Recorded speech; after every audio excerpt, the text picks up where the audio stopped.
next generation.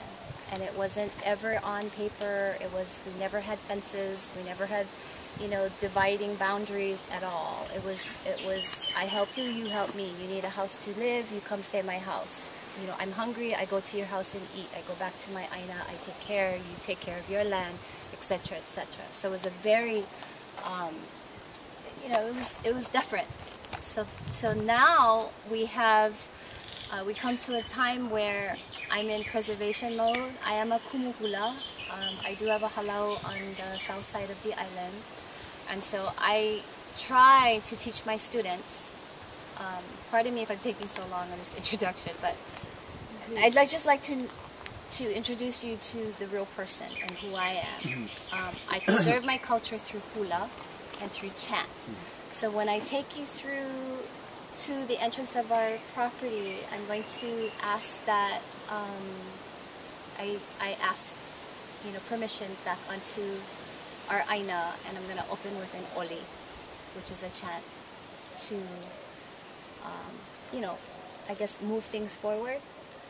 So I brought with me today my kupuna. Kupuna just means elder.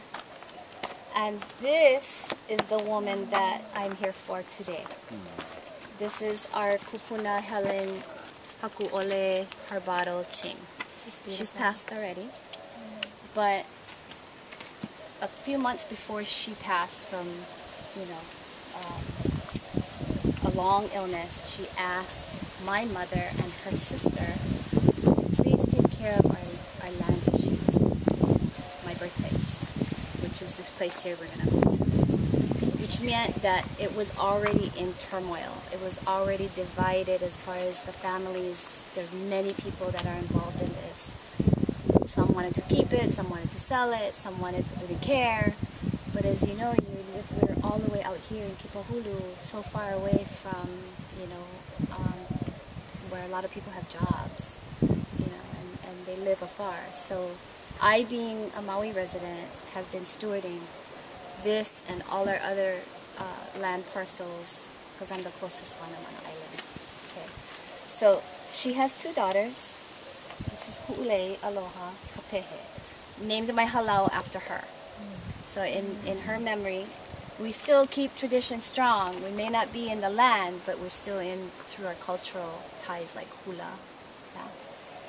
Prior to her is another woman.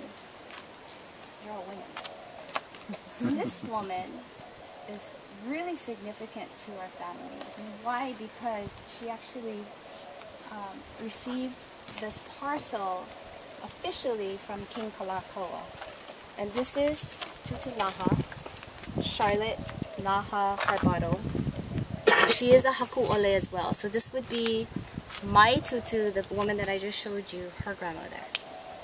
Naha was trained from early age, up until the age of 18, by her mother, who was a kumu in chant. And so what she would do is she would pick certain individuals to train for that trade to go into serve to the court.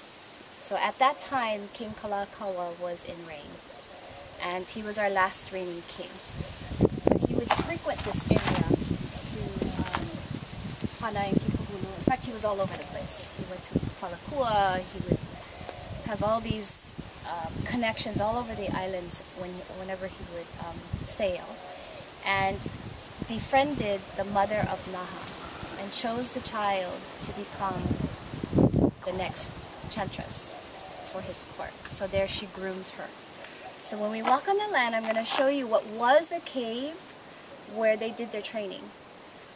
Ever since that last earthquake we had, a lot of it has gone into the ocean.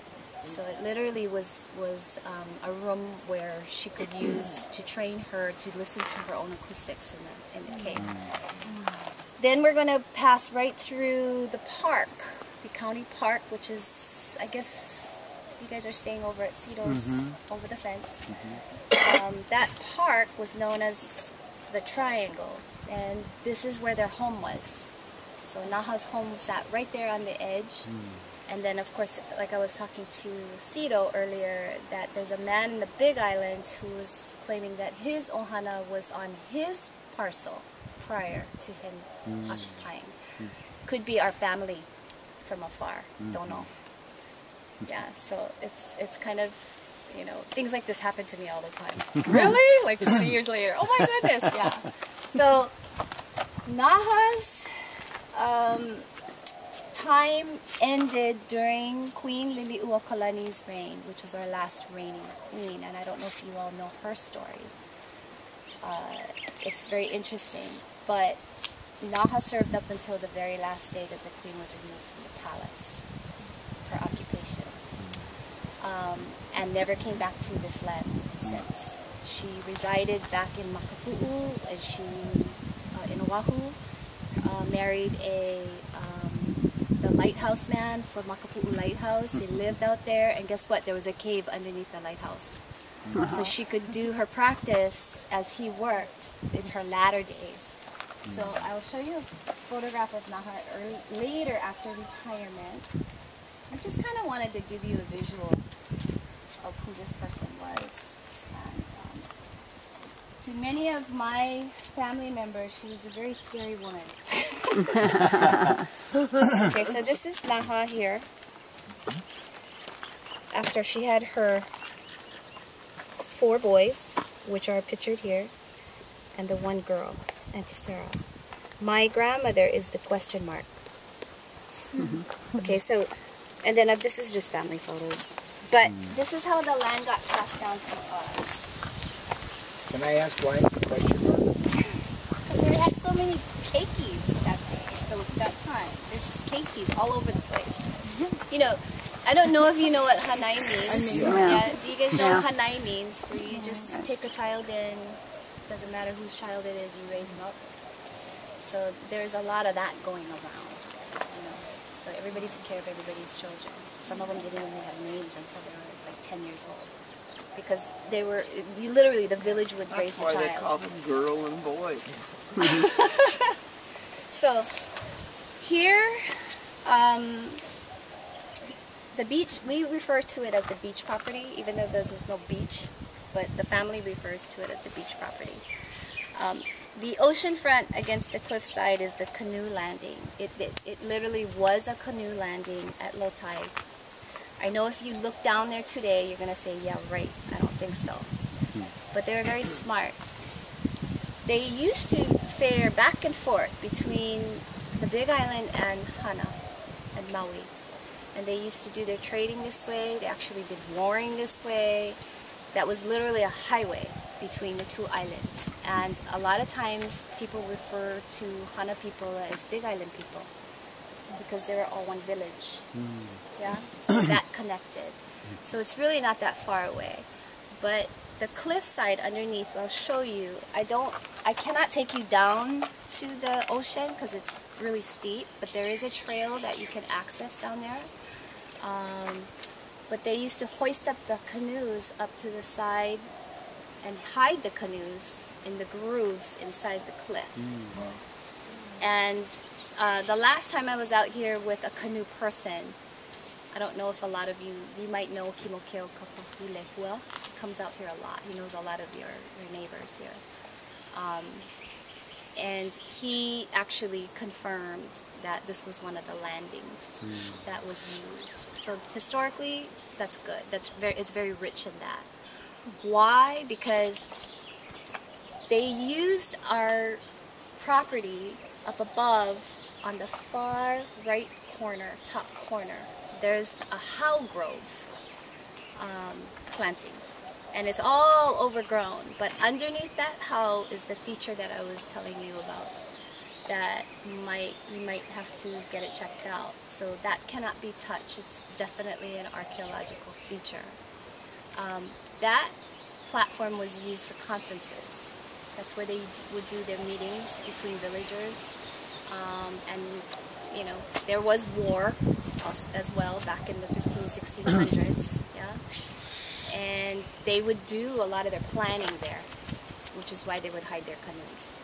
So there's a lot of that going on. So There's lo'i or taro patch terrace remnants there. There's foundation of small homes on the property.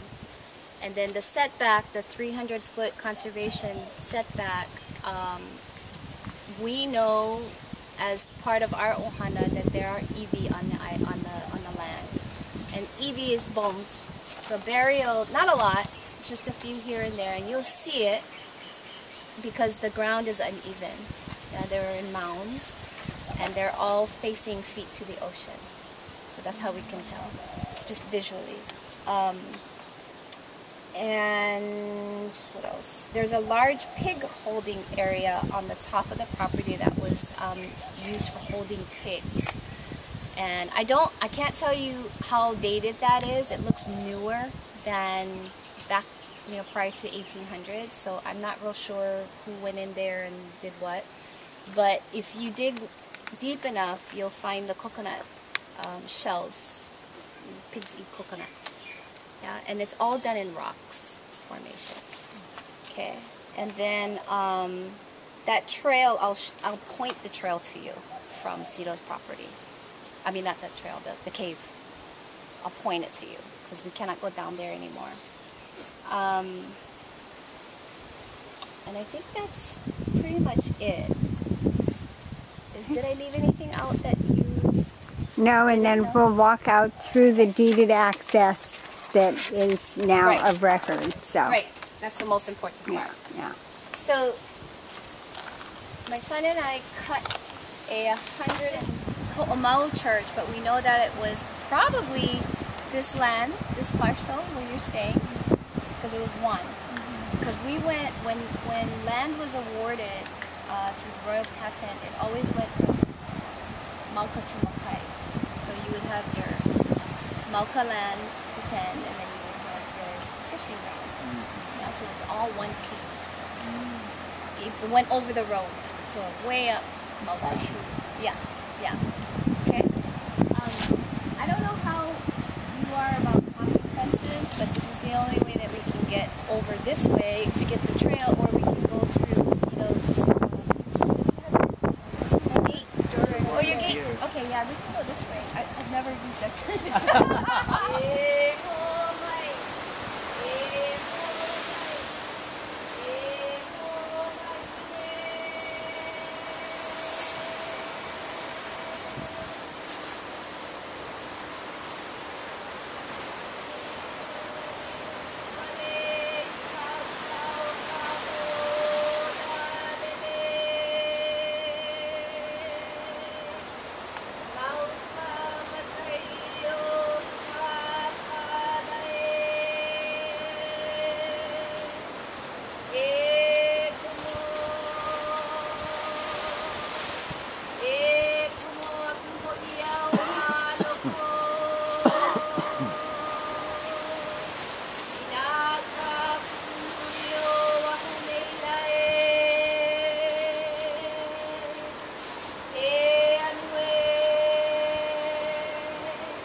there ever a stream on the property?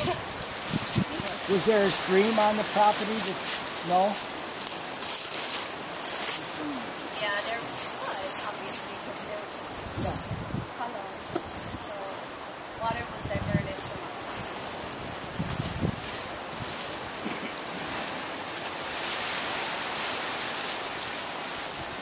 situated for such a place to stay. So this area, I wouldn't consider a cottage. Cannot build, cannot touch any of this. There's another one back here.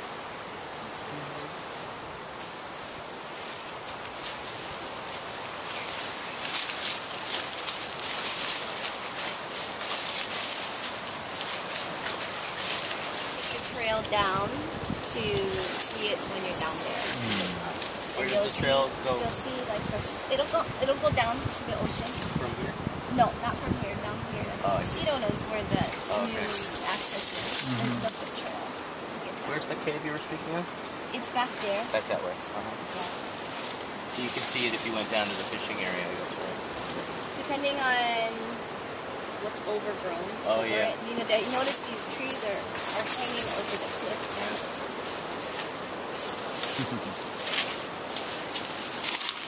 Come on, Sean.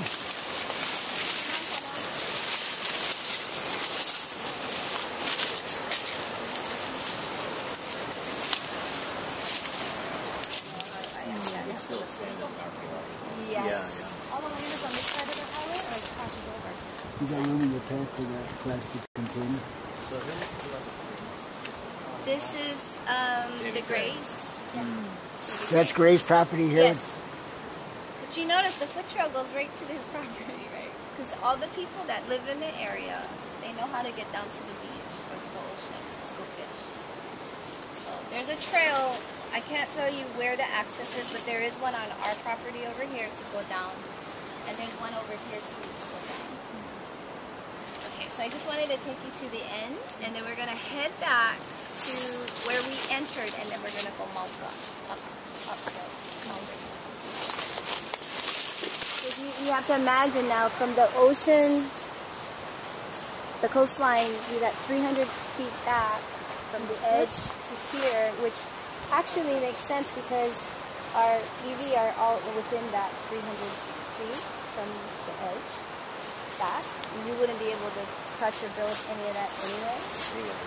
And so you would think that the structure, if you're going to place anything, would be above. So just keep in mind that the far right top corner has the feature on it. And I just was kind of milling around in my head and I saw a pretty large pile of stones which we walked past.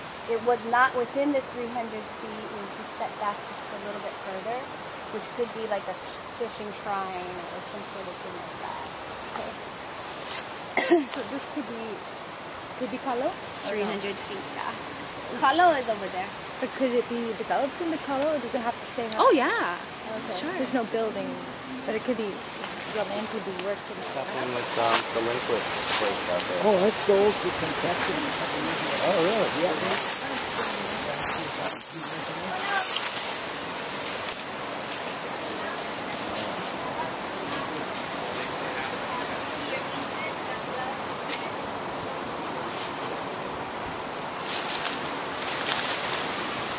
Lead us up now to where we cut our trail, please. Straight up. Time to go to work, Kipahulu. Follow the yellow brick road. Spider web. I've got a good spider web clearer myself. That's why you brought that. There's so many lately.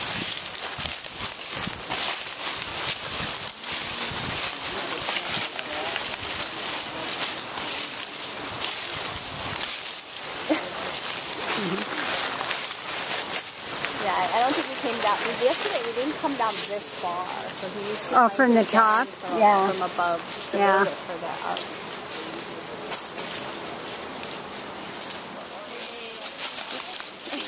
Yeah. I like them because they're nice shade providers. Yes, and I like them too because they keep the sprite from overgrowing. You know. Which way are we cutting left here? Yeah, he's gonna take you to the. Where are you? This looks like a little platform. This was an area too, yeah? There's like so many different things. Okay. Did you guys ever try and clean them up? And You know, but there's only so much you can do by hand now. yeah. And we have a limited time to do that properly, the private. We must be 300 feet up here already. Oh, yeah. Yes. What was it before then? Oh, I don't know. I have no idea. We know that it was for holding kids. Oh, okay. That's all we know.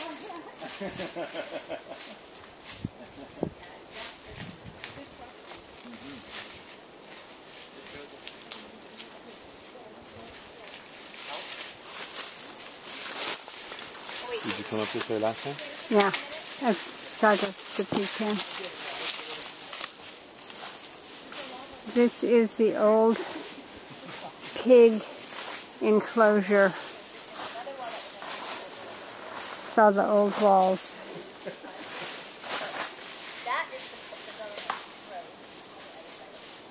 That's the government easement down there. Good to know. Here we go.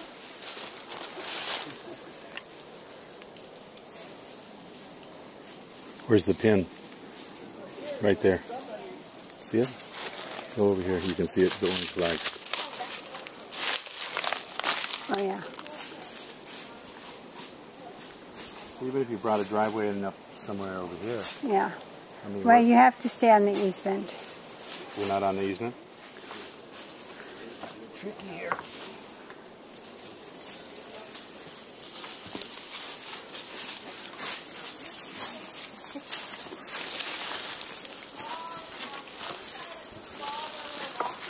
I'm retired. I'm retired. You want to stay that way. Right? Yeah. They grow upside down, yeah? Is he the one that grow upside down? Oh, Beautiful. yeah. Cup of gold.